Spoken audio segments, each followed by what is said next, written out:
1871년 10월 8일부터 10일까지 미국 시카고에 대화재가 일어났습니다. 이때 1만 8천여 채의 건물이 불타버렸고 10만 명에 달하는 사람들이 집을 잃어버렸습니다. 사람들이 잿더미 위에서 탄식하고 있을 때 한 가게에 이런 글이 나붙었습니다. 우리 가게가 이번에 몽땅 불에 타버렸습니다. 그러나 우리의 꿈은 아직 타지 않았습니다. 그래서 우리는 내일부터 정상 영업을 하겠습니다. 꿈은 사람을 이끌어 갑니다. 꿈은 사람을 만듭니다. 꿈은 한 인생을 결정짓는 열쇠입니다. 꿈이 있으면 그 꿈을 위해 평생 헌신하고 충성할 수 있습니다. 꿈이 있으면 앞길에 어떤 장애물이 있어도 그것을 헤치고 나갈 수 있습니다. 꿈은 사람을 강하고 무섭게 만듭니다. 꿈을 가진 사람이 세상을 변화시킵니다. 특별한 사람과 보통 사람의 차이는 무엇일까요?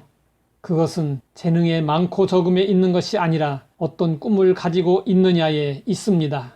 큰 꿈을 가진 사람과 꿈이 없는 사람은 인생을 사는 태도가 완전히 다릅니다. 꿈 없이 그저 먹고 살기 위해 일하는 사람은 주어진 업무 외에는 더 하려고 하지 않습니다.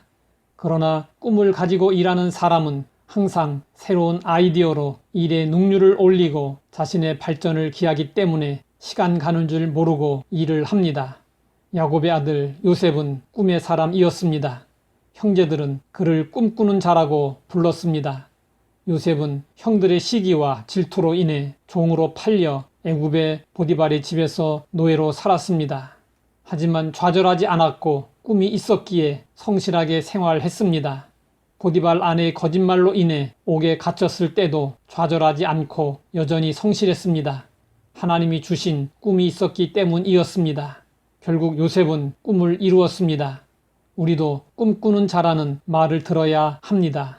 이 땅에 하나님 나라를 이루겠다는 꿈을 가진 성도는 자신의 구원에 만족하지 않고 교회의 성장과 발전을 위하여 기도하며 자신의 의무를 초월하여 일합니다.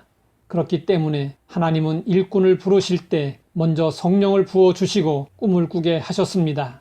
바울도 꿈의 사람이었습니다. 그의 고백을 들어보십시오. 나의 달려갈 길과 주 예수께 받은 사명, 곧 하나님의 은혜의 복음을 증언하는 일을 마치려 하면은 나의 생명조차 조금도 귀한 것으로 여기지 아니하노라. 바울의 삶의 목적은 너무나도 분명했습니다. 그는 다메섹 도상에서 회심한 이후 전 세계 복음화라는 꿈을 꾸었습니다. 그는 세계 복음화라는 꿈에 이끌려 자신의 생명을 귀한 것으로 여기지 아니하고 땅 끝까지 이르러 복음을 전하라는 주님의 명령을 문자적으로 수행했습니다. 로마서는 바울이 로마에 있는 교회들을 방문하기에 앞서 써보낸 편지입니다. 로마서를 보면 바울이 왜 로마로 가고자 했었는지 알 수 있습니다. 그러므로 또한 내가 너희에게 가려 하던 것이 여러 번 막혔더니 이제는 이 지방에 일할 곳이 없고 또 여러 해 전부터 언제든지 소바나로 갈 때에 너희에게 가기를 바라고 있었으니 이는 지나가는 길에 너희를 보고 먼저 너희와 사귐으로 얼마간 기쁨을 가진 후에 너희가 그리로 보내주기를 바람이라. 바울은 당대에 더 이상 복음을 전할 곳이 없었다고 말할 정도로 편만하게 복음을 증거했고 가는 곳곳마다 교회를 세웠습니다. 바울의 마지막 꿈은 당시 땅 끝으로 여기던 서바나, 오늘의 스페인까지 가서 복음을 전하는 일이었습니다. 바울은 평생 그 꿈에 사로잡혀 살았습니다. 당신에게는 어떤 꿈이 있습니까? 꿈이 있으면 어떤 고난과 역경도 극복할 수 있습니다. 성공과 승리는 꿈을 가진 사람의 것입니다. 하나님 아버지, 우리로 꿈꾸며 살 수 있도록 인도하여 주시니 감사합니다. 하나님의 나라를 위하여 거룩한 꿈을 꾸며 꿈의 사람으로 살게 하옵소서.